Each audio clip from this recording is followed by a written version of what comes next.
Hello, everyone, and welcome to the New Jersey Shade Tree Federation Get to Know series. And we've been recording talks with board members, Federation board members, but tonight we have two really exciting guests, and this is going to be a really, really fun talk. And I was excited today to get home and talk to these two women who do so much for trees in New Jersey. And we're going to get to meet them tonight. So Pam, do you want to introduce our guests? Sure, thanks, Liz. I'm so excited because we have tonight Lisa Sims from the New Jersey Tree Foundation and Carrie Sargeant from the New Jersey Forest Service Urban and Community Forestry Program. And so we're going to do some slightly different questions tonight and hopefully have them tell us a little bit about their programs and how all of these programs, the Tree Foundation and the Shade Tree Federation and the Forest Service work together and, to bring good things to the tree people of New Jersey. So let's get started, and maybe we'll have Carrie go first. You want to introduce yourself? I could have sworn you were going to go with Lisa. Hi, everybody. Hi, everybody. I'm Carrie Sargeant.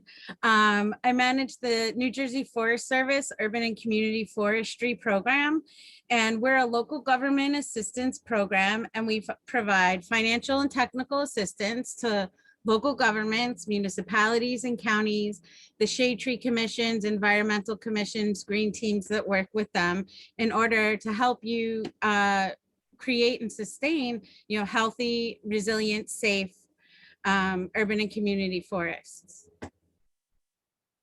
Nice. All right, Lisa. Yes. How about you? I am Lisa Sims. I'm the executive director of the New Jersey Tree Foundation. And our mission is to plant trees with residents in the most urban areas in New Jersey. We also have a reentry program and do contract tree plantings with municipalities. Very cool. Obviously, we are big fans of both of these programs and really excited that, we get this opportunity and many opportunities to work together. And we're excited to ask you some fun questions. We also wanted to point out that we are doing this interview at the end of June, and it's like 100 degrees out today. But we are going to be posting it, I think, in early October, right before the Shade Tree Federation conference. So in case we say something that doesn't make sense when you're watching it, that's probably fine. Liz, do you want to start off with the questions? Sure. So I'm going to ask Lisa first. So what is, well, your job is working directly with communities, getting trees in the ground, correct? What's your favorite part of your job? Planting the trees. Just physically Physically putting the trees in the ground, working side by side with residents, putting trees in the ground, educating them on how to maintain and care for the trees afterwards. Anything having to do with the actual work of tree planting, I'm in. Oh, excellent. We did a tree planting this spring with a group that had never touched a tree, kids or parents, never, of like 50 people. And it was great. So I could see why if you do that on a daily basis, it's got to be a great thing. Yeah, absolutely. Carrie, how about you? What is your favorite part of your job? My favorite part of the job is, interacting with the local volunteers on the shade tree commissions and the municipal employees and the elected officials, and like that moment where the light bulb goes off and they see how how much low investment trees are at the beginning, and how many benefits they provide in the long term. And like when they see how we're here to help and like it just all clicks, there's like this one moment.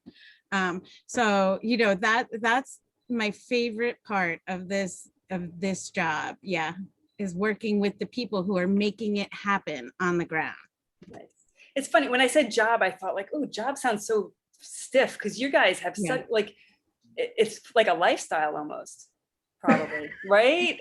Well, it's really interesting because that's a theme that's been coming up, a lot lately. And like, for me, at least, it's more than a job. It's, it's a career, it's a passion.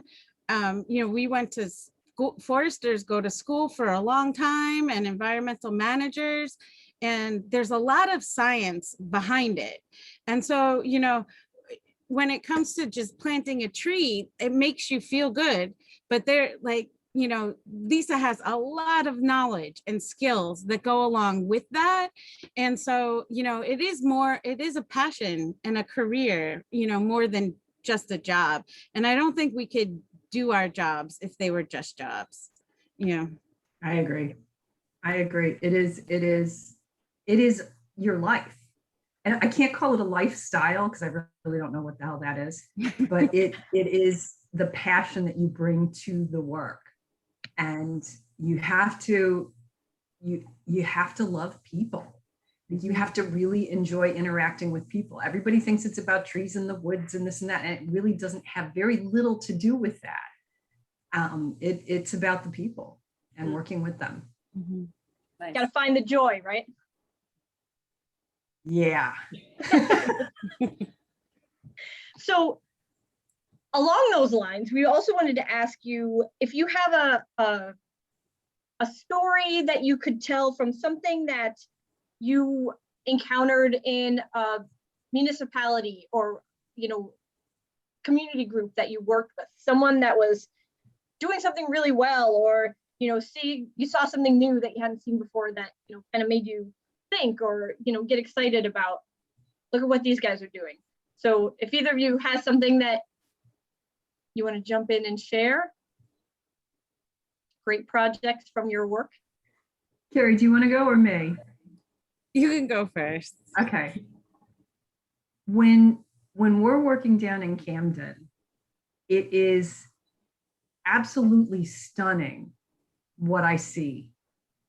If you just take a slow walk through some of those neighborhoods, the gardens, the beekeeping, it's unbelievable what's going on in that city. I mean, there's a lot going on in the city from the top down.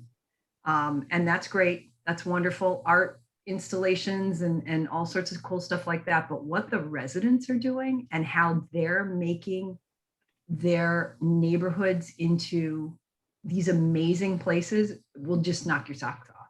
Mm. The community gardens are anywhere they can put a plant.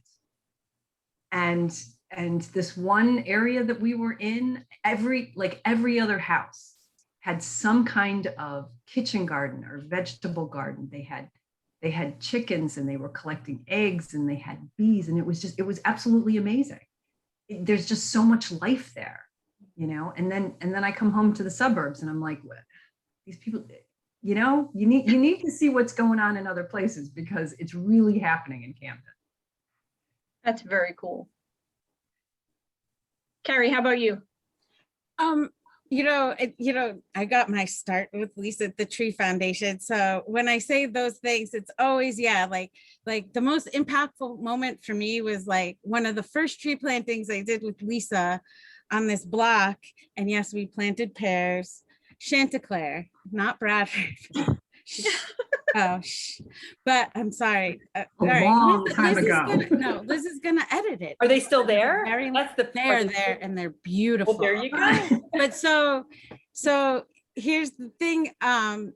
These two old guys who lived on the block, like the second the trees were up, they took out their folding chairs and just sat in the shade of a 2 to 2 inch caliper pear tree on their block. And it remains the favorite picture that I've always that I've taken in my whole career. And it just, because it's that simple. It's as simple as now I have shade to sit in. Okay, but that was the Tree Foundation one. But really what I wanted to talk about in my current position with the state. And so we've been giving grants out for the last 5 years continuously. And I am just floored with the projects that are taking place and the learning curve that's coming with it. We've been providing 2 streams of grants for folks to implement their management plans for trees and forests at the local level. So there's the resiliency planning, which allows with inventory and assessment and risk management. And then the other side is tree planting, where then you use the inventories that you've generated or that you have to inform planting decisions within your municipalities. And it's just been so great to be able to continually give these grants and then hear the feedback from folks after implementing. There was one town, and it's not an urban town, it's a more rural town in like maybe like, I guess you could say Northwest New Jersey. And they worked with a consultant to help inform it, the inventory, and the consultant collected the data, but then they helped work in uploading it to iTree and different things like that.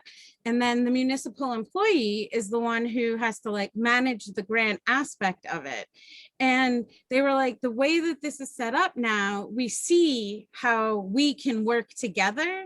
And like, when everybody's doing, you know, what they specialize in, but it's related to planting or maintaining or counting or, you know, assessing your trees, it becomes that much more meaningful because you're not forced to go out of your wheelhouse and learn something new, but you all work together in the little things that, you know, you do well, and then it just grows from there.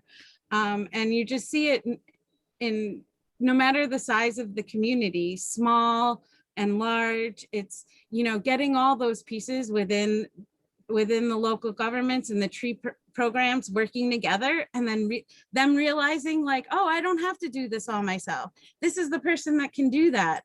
And then you really get, you know, a team feeling, you know, and that helps you make all the work easier and more of a reality, I think. Sorry, I get excited about that one. It's great. Yeah. And I guess based on that, for our members, our Shade Tree Federation members, what can we do? You know, like Carrie, you provide these grants for towns to do these things. Lisa, you provide planting the trees. How can our members support you guys in getting the resources to give them back to us? Like there's a whole circular thing going on.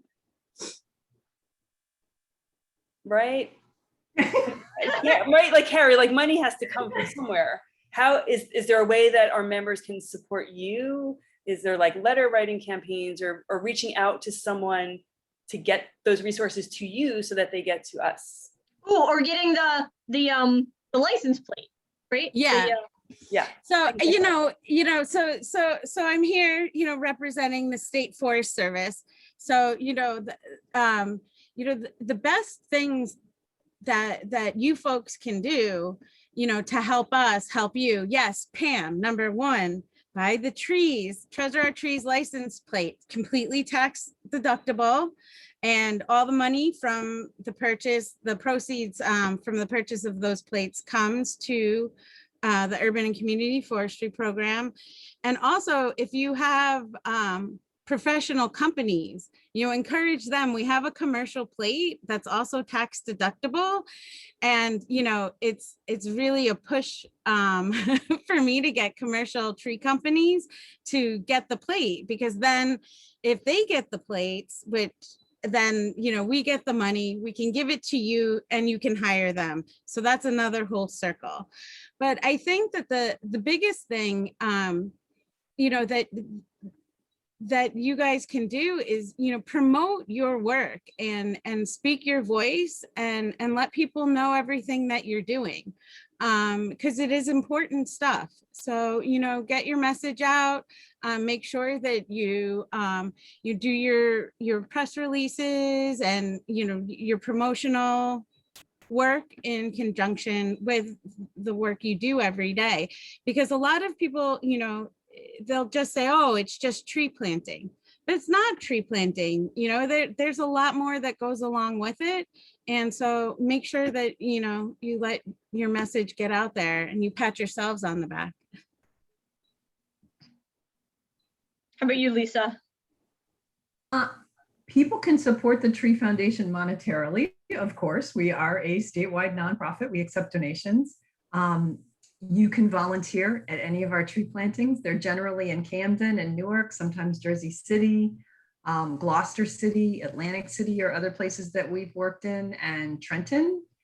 I think you can also hire us to plant your trees. You can hire our Green Streets crew to plant your trees if you do contract plantings in your town. I think one of the things that I would really like people to think about more is maintenance of trees and taking care of the trees that they do plant. It's not, plant and run.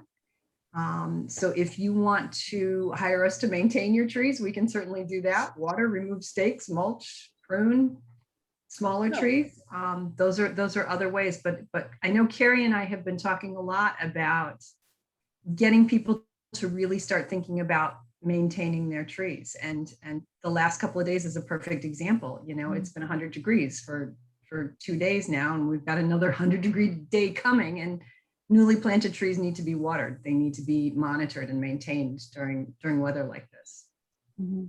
Yeah, that's a huge thing. I didn't realize that you did that also. Yeah. Great. Great. Yeah, just to not to belabor it, but yeah, to go along, think of creative ways to water your trees. Get a young tree pruning brigade going, and then talk that up. Because those are really great things, and they're leveraging your funds. It's tree planting, that's the easy part. Anybody can plant trees and say they planted these trees, but can you plant trees and say all of the trees that we planted 10 years ago are alive and growing now? Do a press release about that. That's awesome if you planted trees and they're still continuing to grow. So there you go. That's a good one. So the other side, do you guys have a tree, your biggest tree pet peeve? What's the one thing that just drives you nuts? There isn't one. There isn't one. Multiple volcanoes, that's everybody's pet peeve. The fact that it still is going on 25 years in this business and it's still happening is frustrating. Yeah, not maintaining the trees. That's been the bug. Yeah, that's really it. Yeah. It's people. And it's topping trees. You still see that everywhere. Yeah. And people pay people a lot of money for it too, and that hurts. That really hurts. Yeah. Yep. Yeah. So what is which question should I ask next? So I feel like we should do the one, since we're going to be posting this on the website kind of close to the conference. We wanted to ask, do you guys have a favorite Shade Tree Federation conference memory, or maybe something you're really looking forward to this year? Something thematically tied to the upcoming conference. Lisa, and this has to do with the actual conference. Yeah, publicly appropriate. Yes, not after party. No after hours stories. I have none.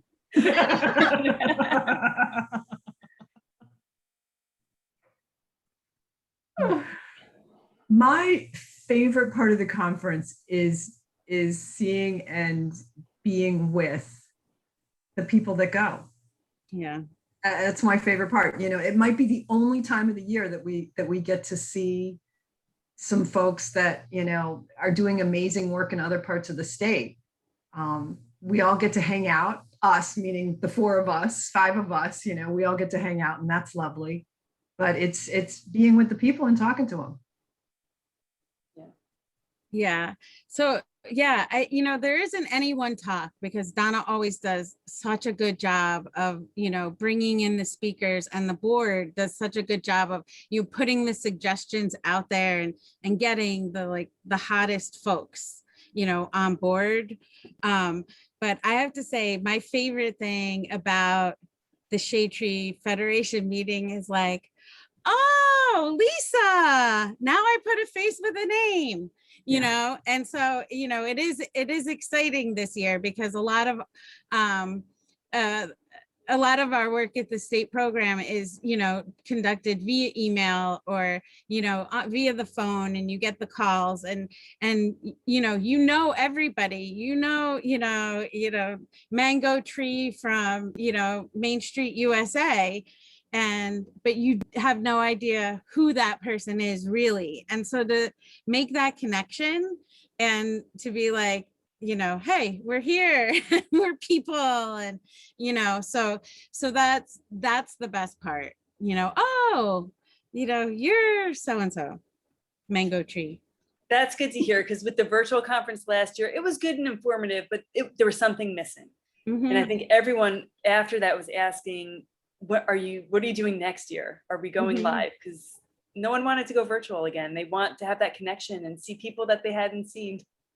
Yeah, I mean, I'm anti, you know, speaking now that, like, you know, we're getting back together, you know, I would be the first one, you know, who was like, I don't know about getting together, but, you know, that still is the best part. And I will be there to, you know, get to know faces with the names. Nice.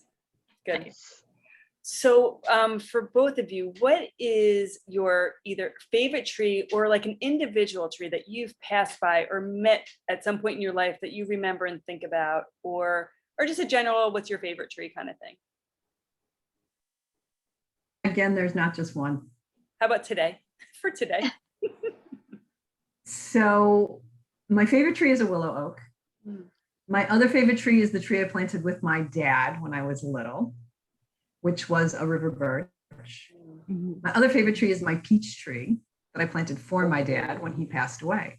Those are my trees. Great. Good answer. Carrie? So if it's a tree like that, I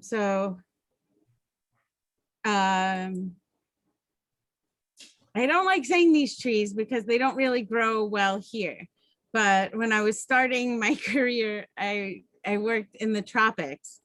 And so I have two favorite trees. So one is a mango tree. And so I love mango trees. The shade is ridiculous. And if you can get under a good one in mango season, it's all over.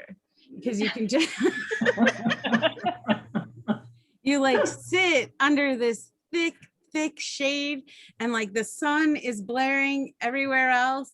And then the mangoes like get hot and juicy. And like, that's a great thing. And then I do have this other tree that's like that kind of favorite tree. I actually don't even know the species of it because it was just a giant tree in the rainforest, and it had these buttress roots that were like just huge. And I would go into the forest and find this one tree and then like sit in between the buttress roots and do my work for the day.